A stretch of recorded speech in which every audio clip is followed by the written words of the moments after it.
40 books, different authors, different decades, different covers, some written by hedge fund managers, some written by broke 20-somethings who figured it out the hard way. And after reading all 40, one thing kept showing up over and over in almost every single one. Not a stock tip, not a formula, something so simple it's almost insulting. And once you see it, you can't unsee it in every financial decision you make from here on out. Here's the thing nobody wants to hear. None of these books agree on much. One tells you to pay off debt aggressively before investing a single dollar. Another tells you debt is a tool, and paying it off early is actually a mistake if the interest rate is low enough. One swears by real estate. Another calls real estate a trap for people who don't understand liquidity. If you read 4 or 5 of these books, you'll start to think personal finance is just a pile of contradictions dressed up as advice. But underneath every single one of those disagreements, there's a single idea that never changes. Every book, no matter how different the strategy, agrees on this. Your behavior with money matters more than your knowledge about money. That's it. That's the thing. It sounds too simple to be the answer, but think about what that actually means. You can know exactly how compound interest works, exactly what an index fund is, exactly why high-interest debt is dangerous, and still end up broke. Meanwhile, someone with almost no financial education, who simply spends less than they earn, and does it consistently for 30 years, ends up with more money than most people who read every book on this list. There's a well-known study referenced in more than one of these books, following thousands of self-made millionaires in America. The finding that keeps surprising people is that the majority of them didn't come from high income. Most weren't doctors or executives. A large share were regular earners, teachers, engineers, small business owners who simply lived below their means for decades and let time do the rest. Their knowledge of finance wasn't the differentiator, their behavior was. Here's where it gets interesting. If behavior matters more than knowledge, why do so many finance books exist at all? Why 40 books if the answer is one sentence? Because knowing the answer and actually living by it are two completely different problems. Every author in this stack is really writing the same book from a different angle, trying to find the version of the argument that finally gets through to you.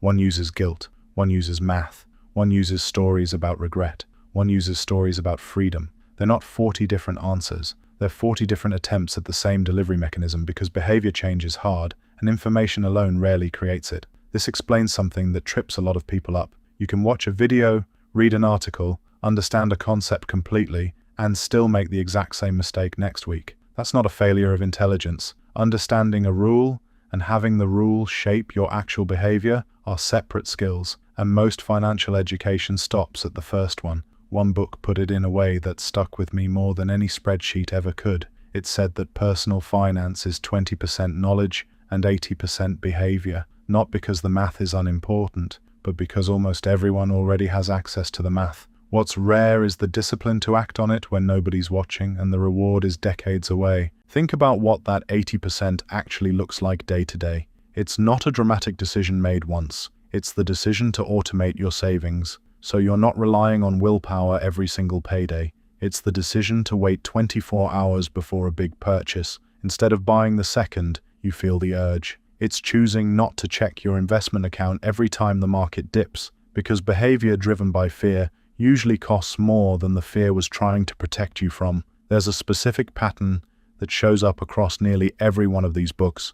When they talk about the biggest financial mistakes people make, it's almost never about picking the wrong investment. It's about emotional decisions made at exactly the wrong moment. Selling in a panic when the market drops. Buying something impulsively because a bad day made spending feel like relief. Taking on debt to keep up appearances instead of admitting a budget doesn't stretch that far. Every one of those mistakes could have been avoided with information the person already had. What was missing wasn't knowledge. It was the behavioral guardrail that would have stopped them in the moment. So if the knowledge is basically the same everywhere, what actually separates people who build wealth from people who don't? It comes down to systems, not intelligence. The people who succeed financially, according to nearly every one of these authors, aren't smarter about money. They've just built a life where good financial behavior happens automatically, without requiring a fresh decision every day. That might mean an automatic transfer into savings the moment a paycheck lands. It might mean a rule, like never carrying a credit card balance, applied without exception,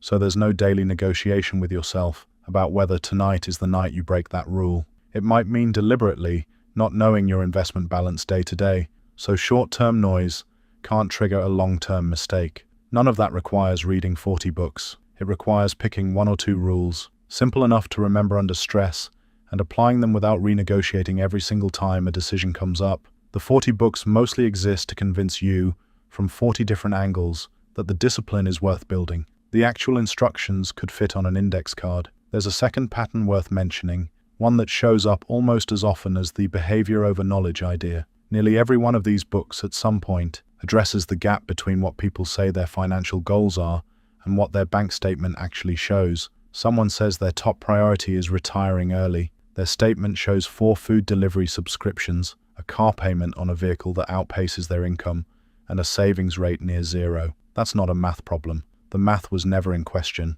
It's a gap between stated priorities and actual behavior, and closing that gap is worth more than any strategy in any of these books. A few of the authors frame this as identity rather than willpower, which is a subtle but important shift. Instead of asking, should I skip this purchase? The question becomes, is this something a person who is building wealth would do? That reframe removes the moment-by-moment negotiation entirely. It's not a fight against temptation 40 times a week. It's a single standing decision about who you're trying to become, applied automatically to every smaller choice underneath it. This also explains why so much financial advice feels contradictory on the surface, but isn't really contradictory underneath. The debt payoff debate is a good example. One camp says, attack high-interest debt aggressively before anything else. Another says, invest first if the return outpaces the interest rate. Both are mathematically defensible, depending on the exact numbers. But almost every author eventually admits the same thing. Pick whichever path you'll actually stick with, because the version of the plan you abandon in month 3 is worth less than the mathematically inferior version you follow for 10 years. The disagreement is about optimization. The agreement is about consistency. There's also a quieter theme running through nearly all 40 books that rarely gets its own chapter, but shows up in the margins constantly. Most financial stress isn't caused by a lack of money. It's caused by a lack of a plan. 2 people can earn the exact same income. One feels constantly behind, checking their balance with dread. The other feels calm, even while spending a similar amount, because they've built a system that tells them exactly where every dollar is supposed to go before it arrives. The stress wasn't about the number. It was about the uncertainty sitting on top of the number. So the real question was never which book has the best advice. It's whether the advice you already have is actually shaping what you do this week, not just what you know in theory. 40 books, 40 different writers, and they all landed on the same conclusion from different directions. Knowledge is available to everyone. Behavior is what separates the people who use it from the people who just read about it.